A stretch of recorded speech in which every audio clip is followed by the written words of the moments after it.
¿Era posible que no oyeran? ¡Santo Dios! No, no, claro que oían y que sospechaban. La lengua de Orfeo. Dicen que no hay peor prisión que la conciencia. Que por más profundo que entierres tus secretos, hay un eco que siempre los delata.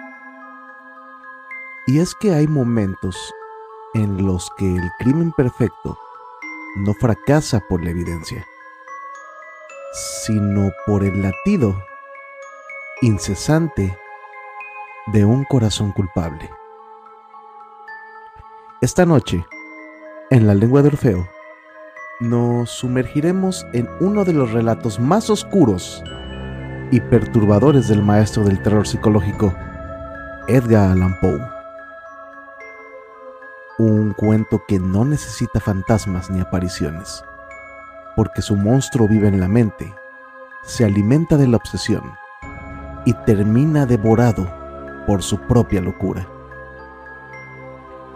¿Han escuchado alguna vez el sonido de la culpa? Ese tic-tac invisible que retumba cuando todo parece en calma. El corazón del actor no solo es una historia de asesinato, es una confesión sin remordimiento, un descenso al abismo de una mente que se dice cuerda, pero que poco a poco nos arrastra a la demencia. Así que apaguen la luz, afinen el oído y prepárense para escuchar no solo una historia, sino el latido incesante de la culpa. A continuación, El corazón del actor de Edgar Allan Poe. Comenzamos.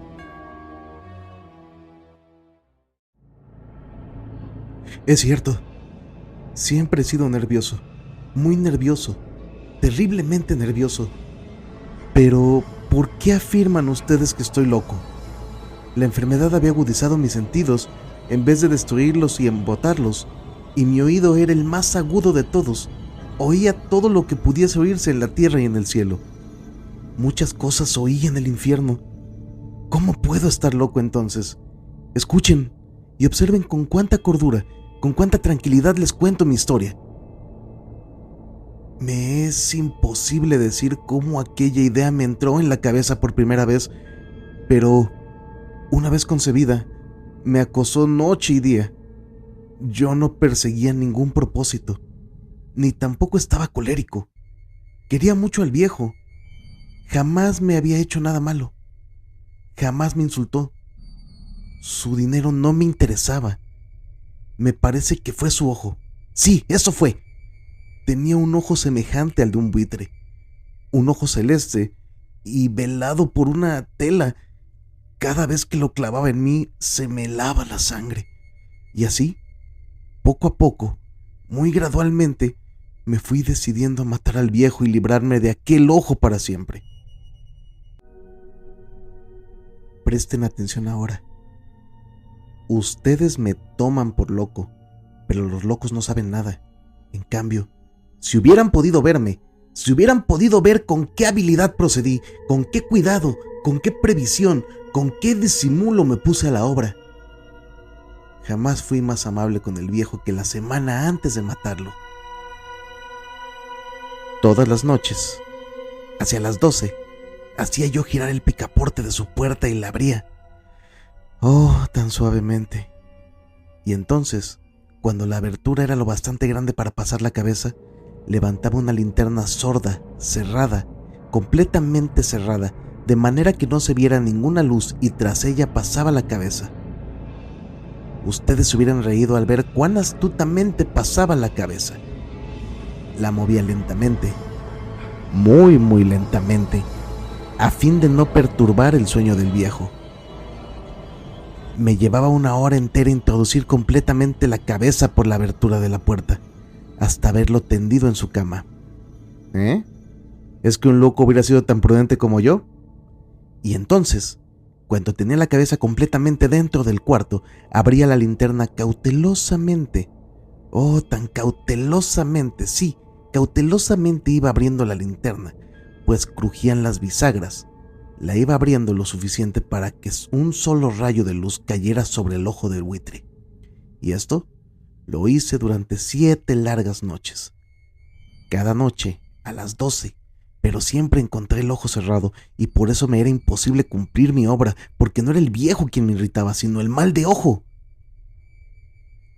Y por la mañana, apenas iniciando el día, entraba sin miedo en su habitación y le hablaba resueltamente, llamándole por su nombre con voz cordial y preguntándole cómo había pasado la noche. Ya ven ustedes que tendría que haber sido un viejo muy astuto para sospechar que todas las noches, justamente a las 12, iba yo a mirarle mientras dormía. Al llegar la 8ª noche, procedí con mayor cautela que de costumbre. El minutero de un reloj se mueve con más rapidez de lo que se movía mi mano. Jamás, antes de aquella noche, había sentido el alcance de mis facultades, de mi sagacidad. Apenas lograba contener mi impresión de triunfo. Pensar que estaba ahí, abriendo poco a poco la puerta, y que él ni siquiera soñaba con mis secretas intenciones o pensamientos. Me reí entre dientes ante la idea, y quizá me oyó, porque le sentí moverse repentinamente en la cama, como si se sobresaltara. Ustedes pensarán que me eché hacia atrás, pero no. Su cuarto estaba tan negro como la pez, ya que el viejo cerraba completamente las persianas por miedo a los ladrones. Yo sabía que le era imposible distinguir la abertura de la puerta y seguí empujando suavemente, suavemente. Había ya pasado la cabeza y me disponía a abrir la linterna cuando mi pulgar resbaló en el cierre metálico y el viejo se enderezó en el lecho gritando: «¿Quién está ahí?». Permanecí inmóvil, sin decir palabra. Durante 1 hora entera no moví un solo músculo y en todo ese tiempo no oí que volviera a tenderse la cama. Seguía sentado, escuchando, tal como yo lo había hecho noche tras noche, mientras escuchaba en la pared los taladros cuyo sonido anuncia la muerte. Oí de pronto un leve quejido, y supe que era el quejido que nace del terror. No expresaba dolor o pena. Oh, no. Era el ahogado sonido que brota del fondo del alma cuando el espanto la sobrecoge. Bien conocía yo ese sonido. Muchas noches, justamente a las 12, cuando el mundo entero dormía, surgió de mi pecho, ahondando con su espantoso eco los terrores que me enloquecían. Repito que lo conocía bien. Comprendí lo que estaba sintiendo el viejo y le tuve lástima, aunque me reía en el fondo de mi corazón. Comprendí que había estado despierto desde el primer leve ruido cuando se movió la cama. Había tratado de decirse que aquel ruido no era nada, pero sin conseguirlo. Pensaba, no es más que el viento en la chimenea o un grillo que chirrió una sola vez. Sí, había tratado de darse ánimo con esas suposiciones, pero todo era en vano. Todo era en vano, porque la muerte se había aproximado a él, deslizándose, furtiva, y envolvía a su víctima. Y la fúnebre influencia de aquella sombra imperceptible era la que le movía a sentir, aunque no podía verla ni oírla, a sentir la presencia de mi cabeza dentro de la habitación. Después, al haber esperado largo tiempo, con toda paciencia, sin oír que volviera a acostarse, resolví abrir una pequeñísima ranura en la linterna. Así lo hice. No pueden imaginarse ustedes con qué cuidado, con qué inmenso cuidado, hasta que un fino rayo de luz semejante al hilo de la araña brotó de la ranura y cayó de lleno sobre el ojo de buitre. Estaba abierto de par en par, y yo empecé a enfurecerme mientras le miraba.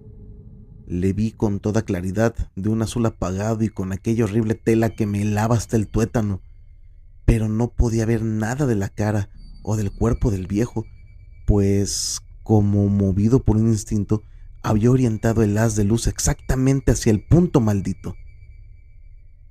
¿No les he dicho ya que lo que toman erradamente por locura es solo una excesiva agudeza de los sentidos? En aquel momento llegó a mis oídos un resonar apagado y presuroso, como el que podría ser un reloj envuelto en algodón. Aquel sonido también me era familiar.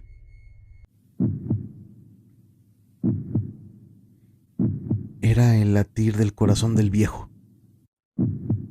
Aumentó aún más mi furia, tal como el redoblar de un tambor estimula el coraje de un soldado.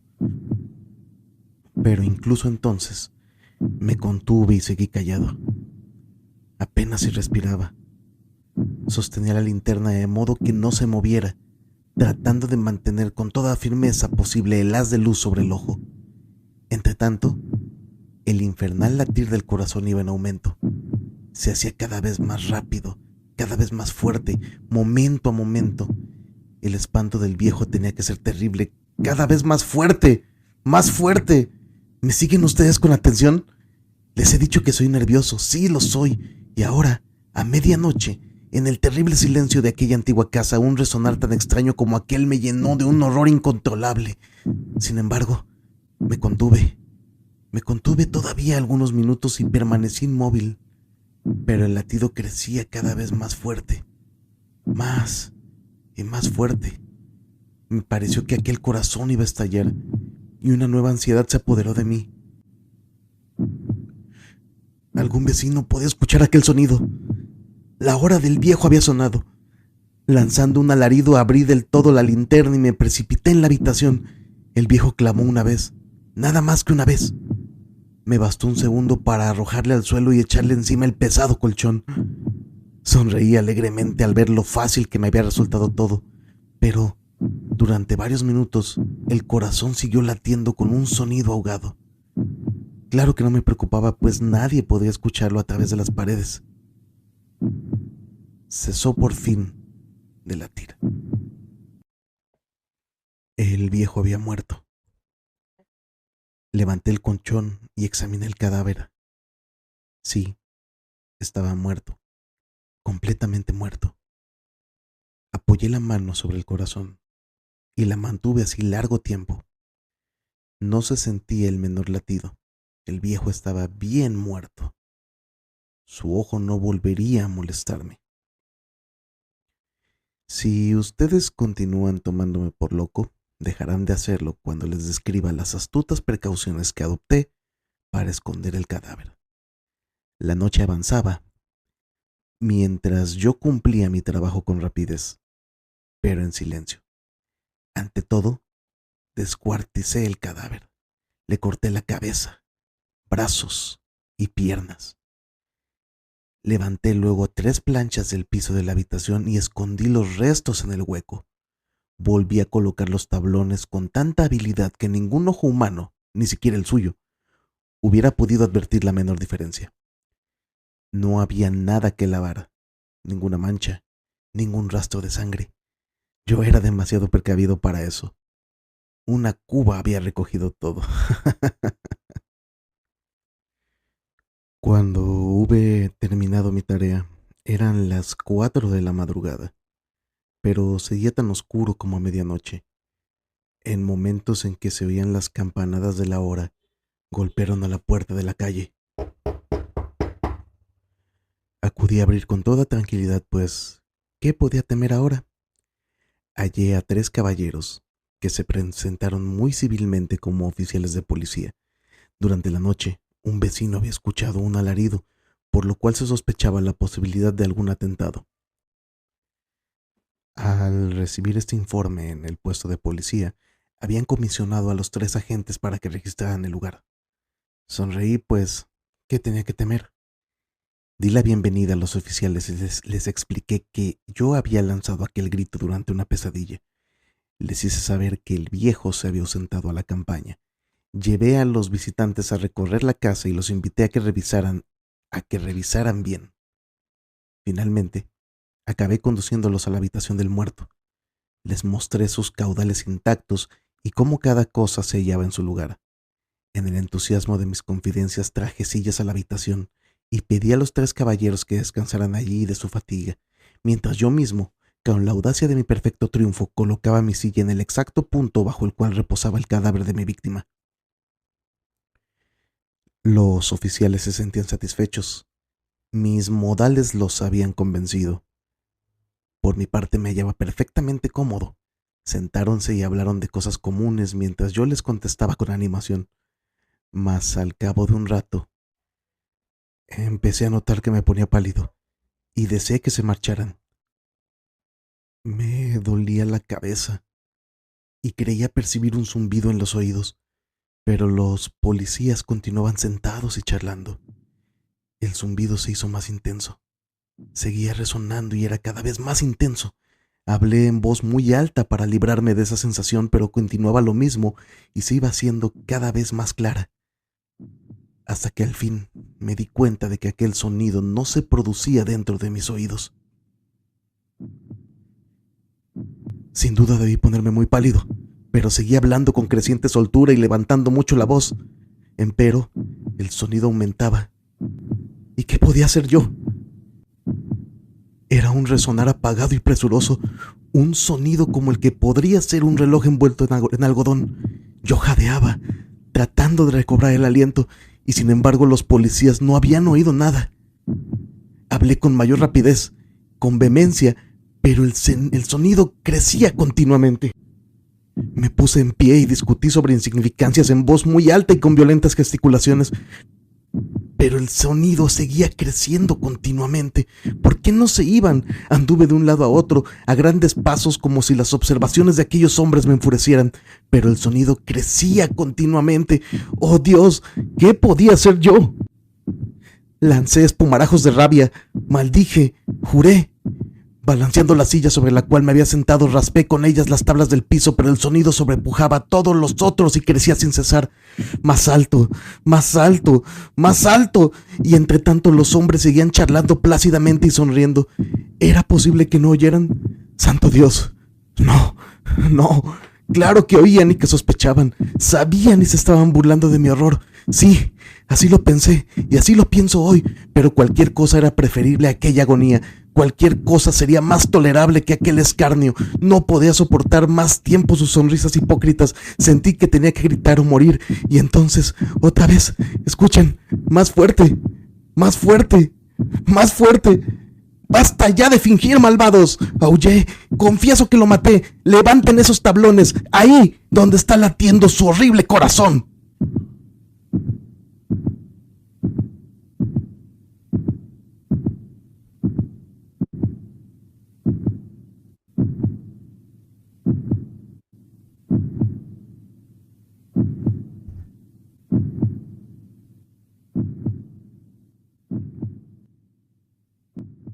De esta manera es como concluimos este episodio de La Lengua de Orfeo, dedicado a un cuento clásico entre los clásicos del horror, El corazón delator, de un más que clásico, legendario, Edgar Allan Poe. Espero que este cuento haya sido de su agrado. Si fue así, que nos compartan, que le den seguir al canal de Spotify. Tenemos ya una página de Instagram donde, pues, por favor síganos. Es más fácil incluso comunicarse con nosotros a través de ese canal.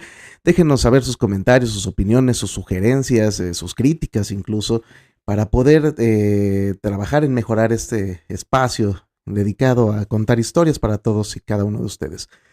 Sin más por el momento, les deseo que tengan una excelente noche. Esto fue La Lengua de Orfeo, su servidor Juan Luis Venegas, y nos escuchamos hasta la próxima historia. Gracias. La Lengua de Orfeo.